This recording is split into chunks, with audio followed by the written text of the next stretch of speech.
I want to tell you something about the moment before you know.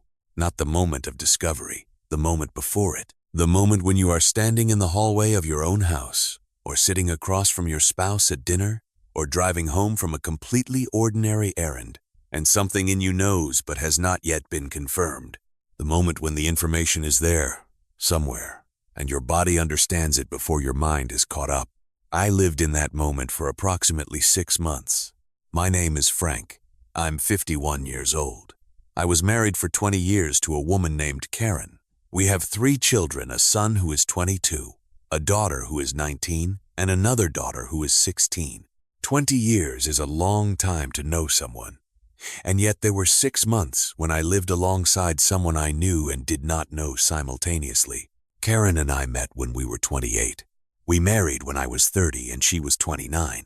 She is a landscape architect and I am in commercial real estate, and we spent 20 years building what I thought was a shared life and what was, in significant ways, exactly that.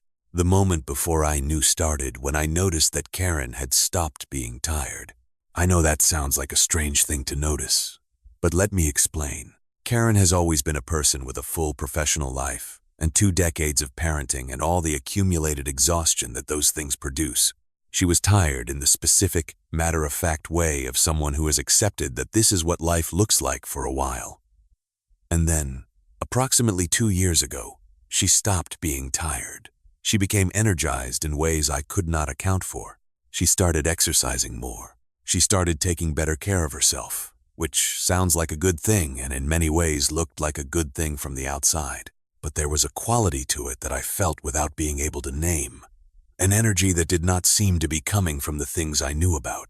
A lightness that was directed somewhere that wasn't at me or our family. I noticed. I did not ask. For 6 months I lived in the moment before I knew. What broke it open was a conversation at a dinner party. A friend of ours, a couple we have known for 12 years, were hosting a dinner for a group of people I knew well and some I knew less well. At one point during the evening, I was in the kitchen with the husband, a man named Dennis, and he mentioned Karen's name in a way that was slightly off. Not dramatically, just slightly, like he had started a sentence and redirected it. I said, "What were you going to say?" He looked at me. He looked the way people look when they have been carrying something they should not be carrying and are suddenly very tired of carrying it.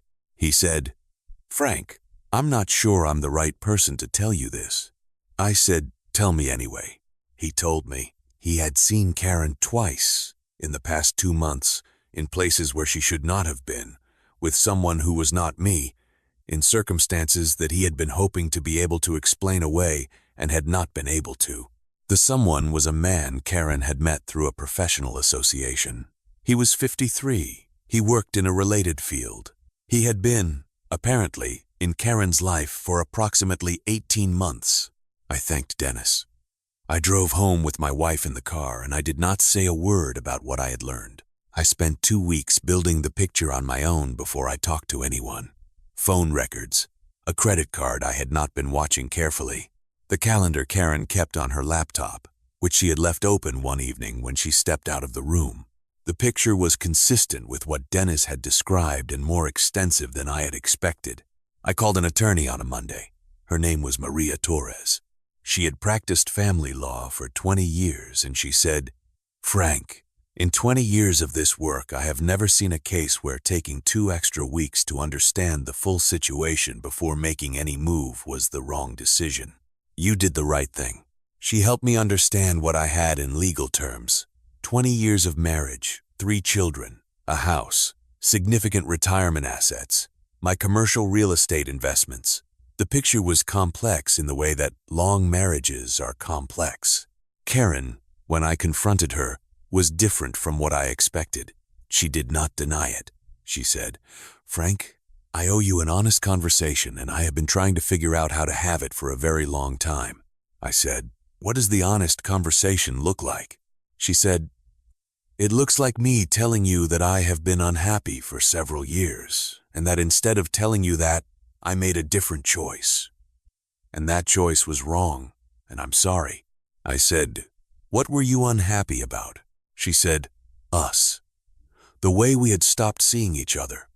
The way the marriage had become functional and stopped being anything else. I'm not saying this to excuse what I did. I'm saying it because you asked, and you deserve an honest answer. I heard her, I said.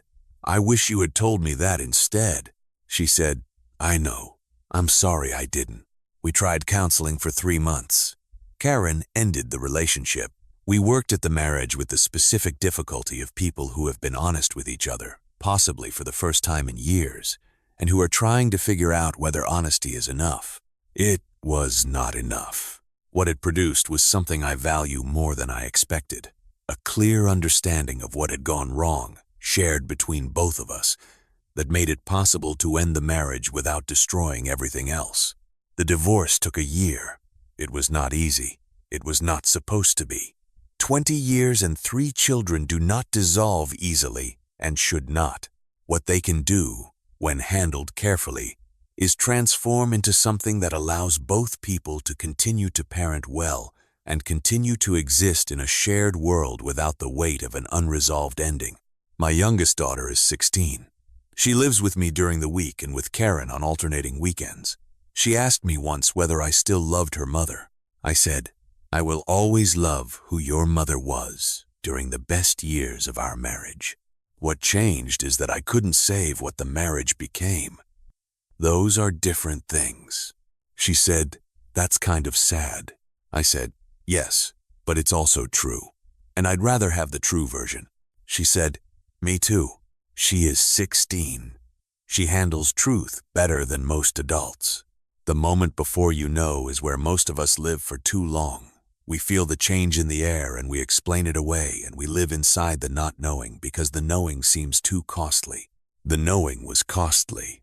It was also, in the end, the only way out. I want to tell you about the dinner party. Dennis, who told me what he had seen, I owe him something that is hard to articulate. He made a decision at that dinner party that cost him.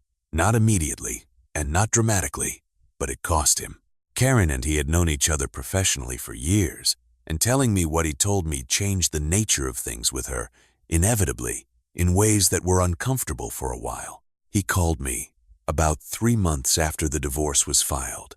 He said, Frank, I need to ask you something. I said, ask. He said, did I do the right thing? I thought about it carefully. I said, Dennis, you did the right thing for me. I can't tell you with certainty what the right thing was in the abstract. But for me, in my situation, knowing was better than not knowing. And I'm not sure I would have found out without what you told me. He said, I kept going back and forth. I didn't want to be wrong. I said, you weren't wrong. You were carrying information that I deserved, and you gave it to me when giving it was difficult. He said, I'm glad. I said, me too. He is a good man. I want to say that plainly. In a situation where looking away would have been easy and comfortable and required nothing from him, he chose to say something. That is, as it turns out, a relatively rare thing. My 3 children. The 22-year-old has built his own life and processes this from a distance that is appropriate for someone his age. The 19-year-old was in college when it happened and came home for a weekend in the middle of the proceedings and sat with me in the kitchen and said, Dad, are you mad at me for not noticing? I said, what? She said, I used to visit. I should have noticed something. I said, sweetheart, I didn't notice. Why would I expect you to? She said, because you're you. You notice things, I said. I was inside it. You can't always see the thing you're inside of. She said, is that supposed to make me feel better? I said, it's supposed to be true. I find that true things eventually feel better than comfortable things. She said, you're insufferable. She means it as a compliment. I take it as one. The 16-year-old lives with me during the week. She is the one I worry about most and who continues to surprise me. She is building herself into someone who is clear-eyed in a way that I think comes from having watched the consequences of not being clear-eyed up close. She said to me once, Dad, if I ever feel like I should say something and I'm scared to, will you want me to say it anyway? I said, yes. She said, even if it's about you? I said, especially if it's about me. She said, "Okay, good. I don't know what she will one day need to say. I know I have made the offer and I mean it." The moment before you know is the moment when someone who loves you has the chance to give you what you need. I want to be the kind of person that moment finds ready to hear it. Thank you for being here. Subscribe if you haven't. I'll see you in the next one.